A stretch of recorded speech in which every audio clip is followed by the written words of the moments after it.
आज next point है हमारा सूक्ष्म शिक्षण में ही अगला पॉइंट है सूक्ष्म शिक्षण की मान्यताएं। किस तरह की इसकी जो है मान्यताएं हैं जो बनाई गई हैं।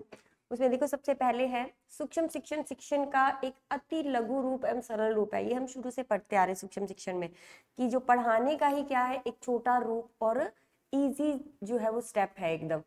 प्रभावशाली सूक्ष्म शिक्षण के लिए शिक्षण व्यवहार के प्रारूप आवश्यक होते हैं।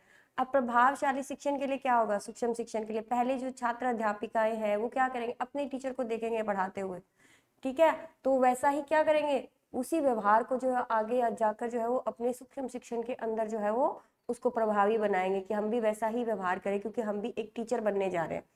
ठीक है, तो प्रभावशाली सूक्ष्म शिक्षण जो होता है ना वो शिक्षण व्यवहार के प्रारूप के लिए बहुत ही आवश्यक होता है। फिर सूक्ष्म शिक्षण एक उपचारात्मक प्रक्रिया है। उपचारात्मक प्रक्रिया पर अंडरलाइन इसलिए किया क्योंकि ये क्वेश्चन पूछा जाता है, शिक्षण शिक्षण एक किस तरह की प्रक्रिया है।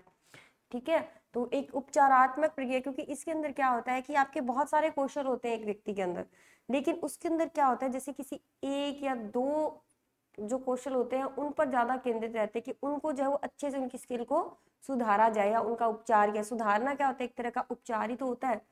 तो सूक्ष्म शिक्षण के अंदर क्या किया जाता है, कौशल जो होते हैं, एबिलिटी जो होती है हमारे अंदर, उनका जो होता है ट्रीटमेंट किया जाता है या उनको निखारा जाता है। तो वो कैसी प्रोसेस हो जाती है, उपचारात्मक प्रक्रिया हो जाती है। छात्र अध्यापक को शिक्षण का उत्तम प्रशिक्षण देने के लिए शिक्षण क्रियाओं का वस्तुनिष्ठ परीक्षण आवश्यक है। वस्तुनिष्ठ इसलिए क्योंकि बहुत सारे एबिलिटीज होती है, उनमें से किसी एक को चुनते हैं।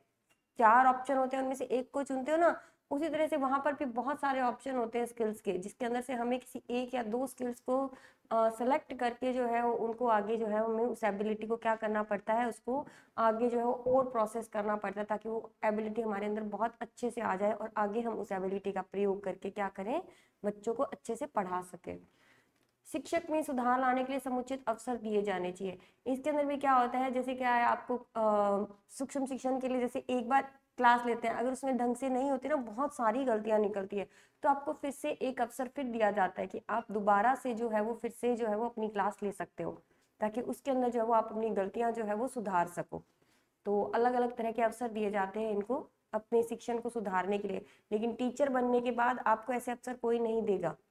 ठीक है, गलती कर दी तो पनिशमेंट है, लेकिन उसके अंदर नहीं होता ऐसे। जब ट्रेनिंग ले रहे हो ना तो उस समय क्या होता है, सुधार लाने के लिए बहुत सारे अवसर दिए जाते हैं, नहीं एक बार फिर से करो, दोबारा फिर से करो, तो उससे क्या होता है उसके अंदर वो स्किल्स क्या हो जाती है, डेवलप हो जाती है।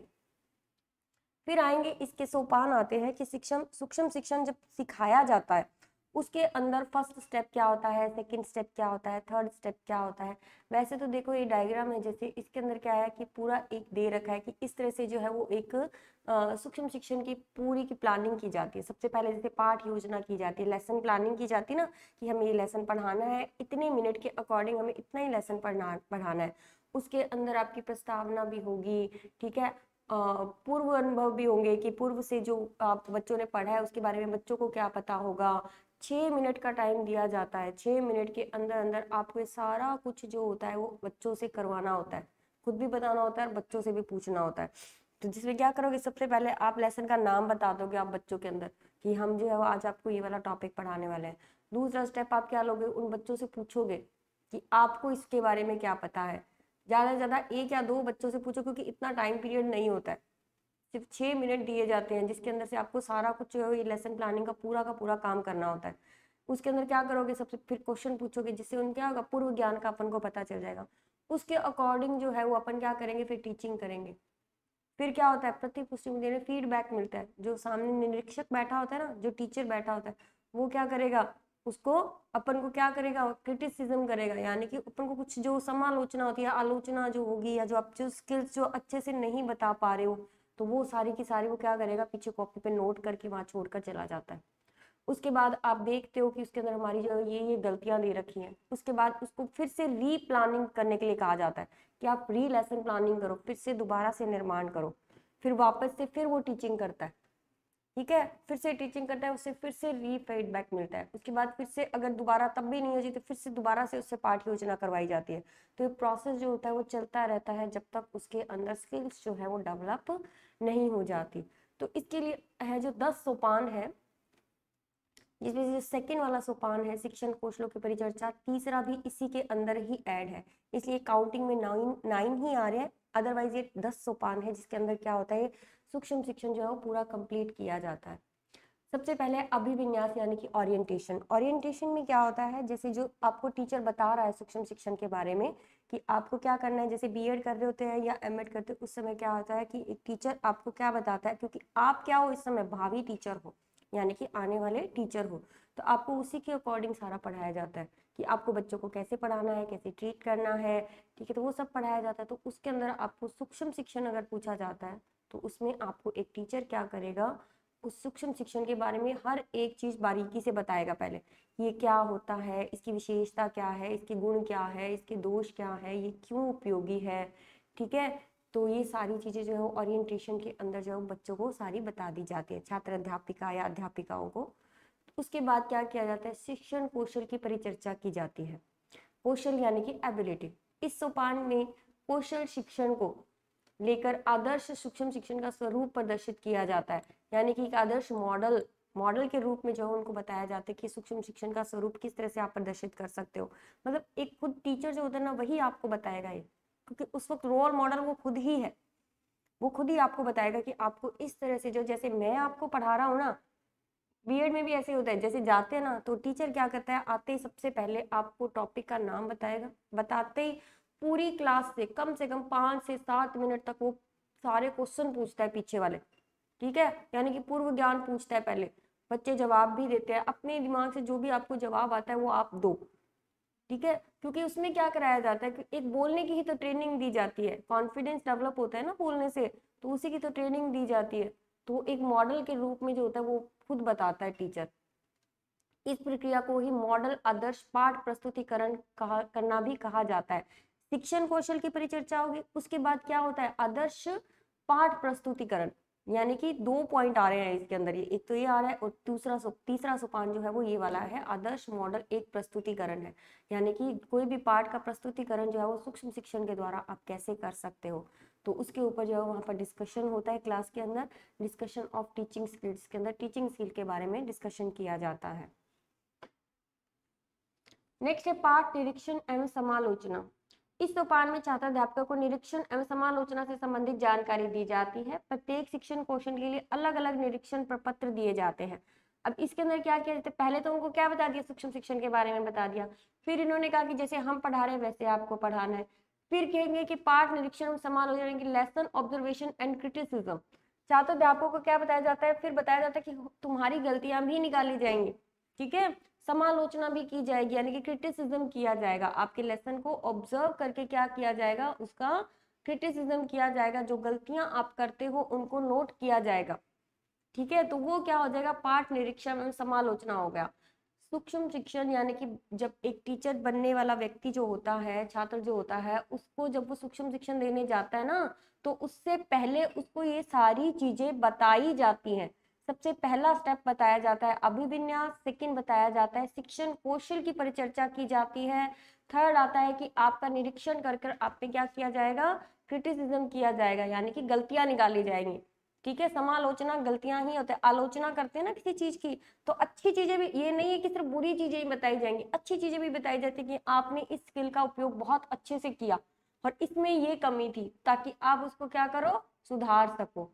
फिर उसके बाद सूक्ष्म पाठ की योजना की तैयारी, उसके बाद इनको बताया जाता है कि आपको जो है वो किस तरह से जो है लेसन प्लानिंग करनी है, तो इसमें क्या करेंगे, विशेष शिक्षण कौशल के बारे में पाठ्य वस्तु की छोटी इकाई को लेकर, किसी भी विषय की एक छोटे पैरे को या एक छोटे पेज को लेकर जो है, या एक छोटे पर्टिकुलर टॉपिक को लेकर जो है वो आपको क्या करना पड़ता है, लेसन की तैयारी करनी पड़ती है, ठीक है। तो सबसे पहले क्या था, अभिविन्यास था, ओरिएंटेशन था, जिसमें उसके बारे में बताया जाता है। सेकंड से ये सारे टीचर जो आपको बता रहे हैं वो स्टेप है। फिर सेकंड में क्या होगा, आपको शिक्षण कौशल के बारे में बताया जाएगा, ठीक है। फिर उसके बाद थर्ड में क्या होगा, आपको बताया जाएगा कि ऑब्जर्वेशन भी होगा और उसमें समालोचना भी होगी, समालोचना के अंदर आपकी गलतियां भी निकाली जाएंगी और आपने जो आपने स्किल का अच्छा प्रयोग किया उसके बारे में भी आपको बताया जाएगा। और ये ऑब्जर्वेशन शेड्यूल क्या होता है, ये होता है कि उसको अलग अलग निरीक्षण पत्र दिए जाते हैं कि आपने ये गलती की है, ठीक है, पॉइंट्स में लिख दो, चाहे उसको अलग अलग तरह से बता दो, वो एक ही बात होती है कि ऑब्जर्वेशन शेड्यूल दे दिया जाता है उसको कि आपका ये ऑब्जर्वेशन हुआ है, आप ये गलतियां की हैं और ये अच्छी स्किल्स यूज की है, वही ऑब्जर्वेशन शेड्यूल होता है। फिर सूक्ष्म पाठ की योजना की तैयारी कैसे करनी है, आपको तो नहीं पता ना, जब बीएड करने जाते तब नहीं पता होता कि सूक्ष्म शिक्षण क्या होता है, तो टीचर बता रहा है आपको कि ये सूक्ष्म शिक्षण है और आपको इस तरह से इसको तैयार करना है। लेसन प्लानिंग है वो आप कर सकते हो आराम से, कोई भी एक छोटा टॉपिक ले लिया, ठीक है, आपके जैसे सबसे छोटा टॉपिक इसमें पेंट है, तो पेंट को लेकर आप बिल्कुल छोटा शॉर्ट नोट भी तो बना सकते हो ना, जिससे बच्चों को समझ में आ जाए, 5 मिनट का टॉपिक आराम से बना सकते हो। ठीक है, तो वो क्या हो जाएगा, आपका क्या हो जाएगा, लेसन प्लानिंग हो जाएगी। फिर शिक्षण सत्र है यानी कि टीचिंग सेशन, इस सोपान में प्रशिक्षणार्थी तैयार की गई वस्तु, तैयार की गई सूक्ष्म पाठ योजना को पूर्व निर्धारित समय सीमा 6 मिनट तथा कक्षा का आकार 5 से 10 मिनट छात्रों वाली कक्षा में विषय वस्तु को पूर्व निर्धारित शिक्षण कौशल के परिप्रेक्ष्य में प्रस्तुत करता है। इसका मतलब ये है कि पहले से निर्धारित कर लेता है वो कि मुझे ये पढ़ाना है, ठीक है, और इस तरह से पढ़ाना है, इतने मिनट की क्लास होगी, उसी के अकॉर्डिंग, उस मिनट के अकॉर्डिंग जो वो अपनी उसकी लेसन को तैयार कर आएगा और उसको प्रस्तुत करेगा। उसके बाद उसको क्या कर सकता है, वो टैप रिकॉर्डर द्वारा टेप भी कर सकता है। तथा शिक्षक प्रशिक्षण इस दौरान विधिवत समालोचना हेतु बातों को लिखित रूप में नोट करते हैं। जो भी सामने निरीक्षक बैठा होता है या टीचर बैठा होता है वो क्या करेगा, आपकी इन समालोचनाओं को लिखित रूप में नोट करेगा। ठीक है, रिटर्न में आपको देगा कि आपने गलतियां की हैं। हर एक लेसन के पीछे जो होता है कम से कम साल के अंदर 30 या 35 लेसन प्लानिंग होती है, जिनमें से हर एक लेसन के पीछे आपका क्रिटिसिज्म दिया हुआ होता है। टीचर देता है कि आपने ये गलतियां करी हैं, ये अच्छे किए हैं। ठीक है, जो हमने अच्छे काम किए थे उसके अकॉर्डिंग अपन को मार्क्स मिल जाते हैं। धीरे धीरे अगर अपन इसमें टीचिंग में स्किल का अच्छी स्किल्स ले आते हैं तो और अच्छे मार्क्स मिल जाते हैं। फिर है प्रतिपुष्टि यानी कि फीडबैक। इस सोपान के अंतर्गत अवलोकन करता शिक्षण सत्र समाप्त होने के उपरांत लिखित रूप में नोट समालोचना के अनुसार प्रतिपुष्टि प्रदान करता है। फीडबैक देते ना कि आपने ये अच्छा किया या बुरा किया, ठीक है, तो वो बिल्कुल सत्र के लास्ट में जो होता है, सारे लेसन दे दिए जाते हैं ना, उसके बाद होता है ये। अगर वो अच्छा नहीं करता है तो उसकी फिर से रीप्लानिंग होती है यानी कि पुनर्योजना बनाना। ठीक है, वो कहेगा कि अगर आपको फीडबैक अच्छा नहीं मिलता है तो आपकी फिर से जो है वो यही प्रोसेस फिर से चलता है। तो इस सोपान में क्या होगा, जो लेसन उसने पहले बनाया था ना, वही लेसन उसको दोबारा से बनाना है। ये नहीं है कि टॉपिक चेंज कर लो, टॉपिक वही रहेगा। ठीक है, उसके लिए उसको मिनट दिए जाते कि 12 मिनट का समय आपके पास, इस लेसन को दोबारा पढ़ के और फिर से अभी क्लास दो। ठीक है, टाइम पीरियड होता है एक पर्टिकुलर कि 12 मिनट के अंदर क्या होगा, तब तक वो 2 बच्चों की क्लास ले चुके होंगे, तब तक का टाइम होता है आपके पास 12 मिनट। उसके बाद आपकी फिर से क्लास ली जाती है कि आप फिर से आकर जो बच्चों को पढ़ाओ और हमें बताओ कि आप किस तरह से पढ़ा सकते हो। तो वो क्या हो जाती है, पुनर्योजना यानी कि रीप्लानिंग हो जाती है। फिर उसके बाद पुनः शिक्षण, ये भी मैंने आपको भी साथ साथ में ही बता दिया कि वो वापिस उस लेसन की फिर से तैयारी करेगा और फिर से पढ़ाएगा। वो फिर से पढ़ाना क्या होता है, वो पुनः शिक्षण होता है, रीटीचिंग हो जाएगा। ठीक है, तो वो भी पुनः टीचिंग कितनी होगी, 6 मिनट की, क्योंकि पहले भी उसने कितने मिनट पढ़ाया था, 6 मिनट ही तो पढ़ाया था। ठीक है, फिर उसके बाद जब उसको दोबारा से रीप्लानिंग करने के लिए दी जाती है तो 12 मिनट का समय दिया जाता है। ये समय याद रखना है आपको, क्वेश्चन में आते हैं ये पॉइंट्स। ठीक है, तो पुनः शिक्षण के लिए वापस जाओ, 6 मिनट दिए जाते हैं। इसका चार्ट बनाया हुआ है मैंने आगे, वहां से आपको आराम से याद हो जाएगा ये। इसे क्या कहेंगे, पुनः शिक्षण सत्र भी कहा जाता है। तो ये भी क्वेश्चन हो सकता है कि पुनः शिक्षण रीटीचिंग को और क्या कहा जाता है, पुनः शिक्षण सत्र भी कहा जाता है। फिर पुनः प्रतिपुष्टि यानी कि फिर से उसको री फीडबैक दिया जाता है। पहले फीडबैक दिया, अच्छा रिजल्ट नहीं आया, उसको फिर से रीप्लानिंग करने के लिए दी, रीप्लानिंग के बाद फिर से रीटीचिंग हुई, फिर से री फीडबैक होगा। ठीक है, तो इस तरह से 10 के 10 सोपान जो होते हैं वो चलते हैं। ठीक है, ये पहले बता दिए जाते हैं, एक टीचर बता देता है कि अगर आपने पहले क्या करोगे, जाकर आप क्लास में पढ़ाओगे, आप जो लेसन तैयार करके जा रहे हो उसको पढ़ाओगे, आपको फीडबैक मिलेगी। अच्छी फीडबैक नहीं मिलेगी तो आपको दोबारा से जो है वो रीप्लानिंग करनी पड़ेगी, रीटीचिंग करनी पड़ेगी, उसके बाद आपको फिर से री फीडबैक मिलेगा। अभी देखो, माइक्रो टीचिंग साइकिल है, तो जब आप जाते हो क्लास में तो सबसे पहले क्या करते हो, उससे पहले लेसन प्लानिंग, फिर टीचिंग करते हो, फिर आपको फीडबैक मिलती है। ठीक है, अगर फीडबैक अच्छी नहीं आती है तो आपको क्या करेंगे, फिर से री लेसन प्लानिंग की जाएगी, फिर से री टीचिंग दोबारा पढ़ाने के लिए जाओ और फिर से आपको फिर से री फीडबैक मिलती है। और अगर नहीं होता है तो फिर से दोबारा यही प्रोसेस जो है वो चलता रहता है। अब देखो, ये जो अपन पढ़ रहे हैं कि 6 मिनट का समय दिया जाता है, 12 मिनट का समय दिया जाता है, तो ये क्या है, ये अंतराल जो होता है ना, इसके रूप में जो बहुत तरह के मतभेद पाए जाते हैं, जैसे स्टैनफोर्ड विश्वविद्यालय या डीएवी कॉलेज है या अपना इंडिया ही है, तो इसके अंदर क्या है कि अलग अलग तरह के टाइम टेबल्स दिए गए हैं, जिसमें से अपन को तो क्या याद रखना है, केवल भारतीय प्रतिमान का ध्यान रखना है। भारतीय प्रतिमान में क्या है, शिक्षण सत्र का टाइम क्या होता है, यानी टीचिंग करने का 6 मिनट होता है। प्रतिपुष्टि का यानी फीडबैक का टाइम भी क्या होता है, 6 मिनट होता है। फिर दोबारा से आपको क्या किया जाता है, पुनः दोबारा निर्माण करने के लिए कहा जाता है, तो वो 12 मिनट है।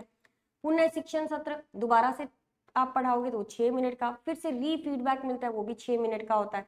तो कुल समय कितना लग जाता है एक क्लास में, 36 मिनट का समय जो पूरा लग जाता है इसके अंदर। फिर इसकी आवश्यकताएं और महत्व है।